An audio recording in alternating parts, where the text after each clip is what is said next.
गिबियावनो बड'लेण्ड रादाब आरो बड'लेण्ड बुब्लि खौरां बिजोंनिसिम बिजनी दख'र दुलाराय बर' फरायसा आफाद आरो बिजनी हालामनि जानानै गाहाम हामलायथि आरो साबायखरखौ जासिबाय। बे समाव बिजनी दख'र दुलाराय बर' फरायसा आफादजों बोसोरफ्रोमबो खुंजाबाय थाग्रा जोंनि जोहोलाव गेदेमा मुंख्लंफोरनि गोसोखांनायनि मुङै आरो बिथांमोननि सानस्रि आरो आदर्शखौ जेब्लायबो बर' हारियाव जोङो दोनलांबाय थानाय आरो बिथांमोननि बिहोमाखौ जों गोसोखांनाय बे थांखियै जोङो बोसोरफ्रोमबो फुटबल इन्टार इउनिट बे बादायलायनायखौ जोङो बोसोरफ्रोमबो खुंबाय थानाय जायो आरो बे बादायलायनाया दिनैसिम खुंजेननायनिफ्राय लानानै 18 बोसोराव आगान होबाय आरो देग्लायबो थांनाय 15 सेप्तेम्बरनिफ्राय जागायलायनानै दिनै 22 सेप्तेम्बर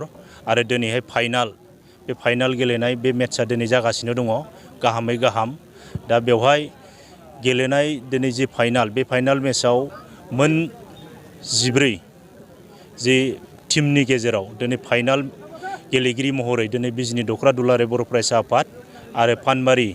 दालाय दुलाराय बर' फरायसा आफाद बिनि गेजेराव बे फाइनाल गेलेनाया जागायगासिनो दङ आरो बेवहाय दिनै जि फुटबल बे फुटबल गेलेनाया जोंनि रायजो राजानि मोनसे गोजोननो हानाय आरो जोंनि रायजो राजाखौ गोजोन होनो हानाय मोनसे खेला आरो बे खेलाया गोबाव समनिफ्राय बर' हारिजों बियो सोमोन्दो दङ आरो बेवहाय बे खेलाखौ गेलेनो थाखाय बर' हारिनाव बर' लाइमोनफोरनाव आरो बर' सुबुंफोरनाव गोबां टेलेन्ट आरो बिनि जि स्टामिना बियो दिनै जोंनि गेजेराव दङ होननानै जोङो बुंनांगोन आरो बे गोबाव सम जोंनि गेजेराव बे सोलिबोगासिनो दङ आरो बिनि गेजेरजोंनो जों दिनै नायदों सारा बुहुमाव दिनै नेशनेल लेभेल इन्टारनेशनेल लेभेल बिनि जि गेलेनायनि जि इम्परटेन्स बिनि फारसे जि गोसो बोनाय दिनैहाय बयनोबो गोसो बोनो हानाय आरो अनसायनो हानाय बे गेलेनायखौ बयबो बुहुमाव दिनैहाय बुहुमनि मानसिफ्रा दिनै गोजोननो हायो बे गेलेनायनि गेजेरजों। दा ओंखायनो जोंनि थांखि आरो नोजोराबो बेनो जोंनि नैबे गेलेनायनि गेजेरजों बे खेलानि गेजेरजों जोंनि मुंख्लंफोरखौ गोसोखांनाय आरो बिथांमोननि आदर्शखौ गोसोखांनायजों लोगोसे बे खेलायादि जोंनि दिनैहाय जोंनि ओनसोलाव जोंनि लाइमोन जाखांफुबाय थानाय आरो थाखोमानाय जि बिनि जे टेलेन्ट बे खेलानि फारसे बिनि गेजेरजों जोङो फोजाखांनानै साफा मानसिखौ दिनै थांना थानायनि राहा लामा बिनि गेजेरजों जों होनो हायो आरो बिनि गेजेरजोंनो जोङो दिनैहाय बर' हारिखौ दिनै बुहुमाव रिप्रेजेन्ट खालामनो हायो। माने बर' हारि जे दङ दिनै बर' हारिनिफ्राय सोरबा जुदि नेशनेल प्लेयार इन्टारनेशनेल प्लेयार जुदि गेलेनो हायोबा दिनै बर' हिसाबै बियो सिनायथि मोनगोन। बियो जोंनि हादरनि गेलेगिरि हान्जानि गेजेरजों जाया बा जोंनि आसामनि रायजोनि गेलेगिरि हान्जानि जाया मानो जोंनि बिटिआरनि गेलेगिरि हान्जाया जाया मानो बे जुदि बर' सुबुं हिसाबै जों जुदि गेलेगिरि जुदि जानो हायोबा हारि हिसाबै जोङो सिनायथि होनो हानाय बे खाबुआ दङ। दा ओंखायनो जोङो दिनै बेखौ जोंनि जाखांफुबाय थानाय लाइमोन जि बे लाइमोनफोरखौ गावनि थांना थानायनि लामा आरो बिनि गेजेरजों गावखौ जि दैदेननायनि लामा जाहाथे जों होनो हायो नामा। खारन केरियार होनोबा सासे मानसिया लेखा फरायनानैल' जोङो केरियारखौ दानो हाया। दिनै गेलेनायनि गेजेरजोंबो हायो, आबाद मावनायनि गेजेरजोंबो हायो, बेफार फालांगिनि गेजेरजोंबो हायो, माखासे स्किल हाबा मावनायनि गेजेरजोंबो हायो। आरो दा बे नोजोरखौनो दिनै दुलाराय बर' फरायसा आफादा जोंनि जि आबुं जांख्रिथाय आरो आबुं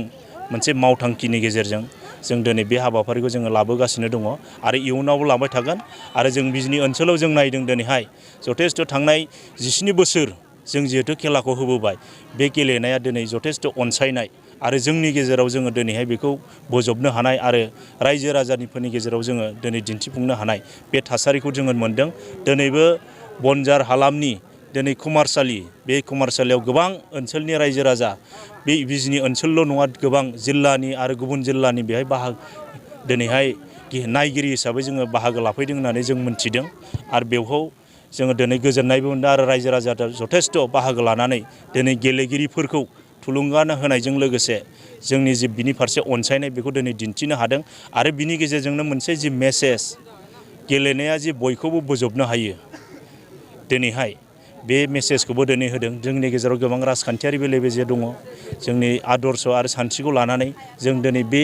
एखे प्लेटफर्माव दिनै जिखि सानस्रि जिखि आदर्शआवनो थाया मानो दिनै जोङो एखे प्लेटफर्माव थानानै गेलेनायनि गोजोननाय लानो हादों आरो बिनि गेजेरजों इयुनाव जाहाथे बे गेलेनायनि गेजेरजों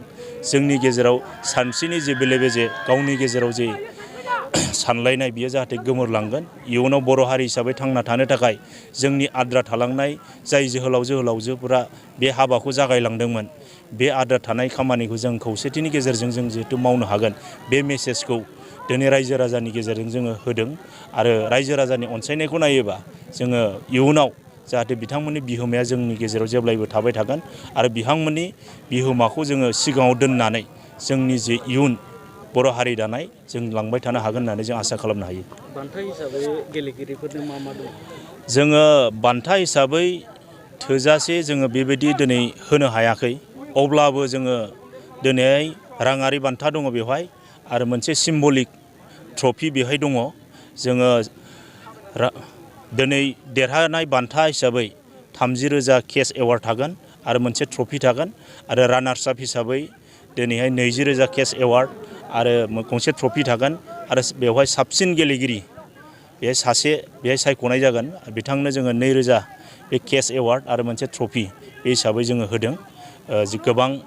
जोङो खेलानि स्टेन्डार्डखौ नायोबाथ' गोबां दिनै होनांगौमोन, नाथाय सम आरो थासारिया जोंखौ खाबु होआखै। इयुनाव साबसिननिफ्राय हामसिन जों लांगोन आरो बेवहाय जिखिनि टिम दिनै बाहागो लाफैदों बेहाय मोनसे सिस्टेम खालामनाय जों जादों बेवहाय। मानोना लकेल प्लेयारा जाहाथे गुबुननिफ्रायबो सोलोंनो हायो आरो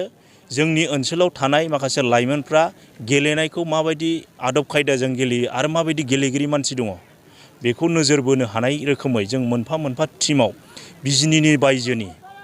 साब्रैयै मोनसे टिमाव रानिं प्लेयार सोनो हागोन आरो बे नोजोरैनो दिनै गोबां टेलेन्ट, सोरबाया नेसनेल प्लेयार, सोरबाया स्टेट प्लेयार, सोरबाया मुंदांखा माखासे क्लाबफोरजों गेलेयो, सोरबाया साइजों गेलेयो, बेबायदि दिनै प्लेयार लाबोनानै दिनै खेलाखौ दिनै गेलेगिरिफोरनि गावनि जों सोलोंनो हानाय आरो गावसोरनि टेलेन्ट गावसोर फोरोंनो हानाय बे खाबुखौ जों जथेस्थ' मोन्दों होननानै जों सानो। आरो बेनि गेजेरजों थांनाय माखासे बोसोरनिफ्राय बे माखासे नेमखान्थिखौ बाहायनानै जोंनि गेजेराव जे गेलेनायनि जे मानदान्दा बेखौ एसे फोजौखांनो हादों जों होननानै जों सानो आरो इयुनाव साबसिननिफ्राय हाबसिन जों खालामलांनो हागोन बेखौ आसा खालामनो हायो।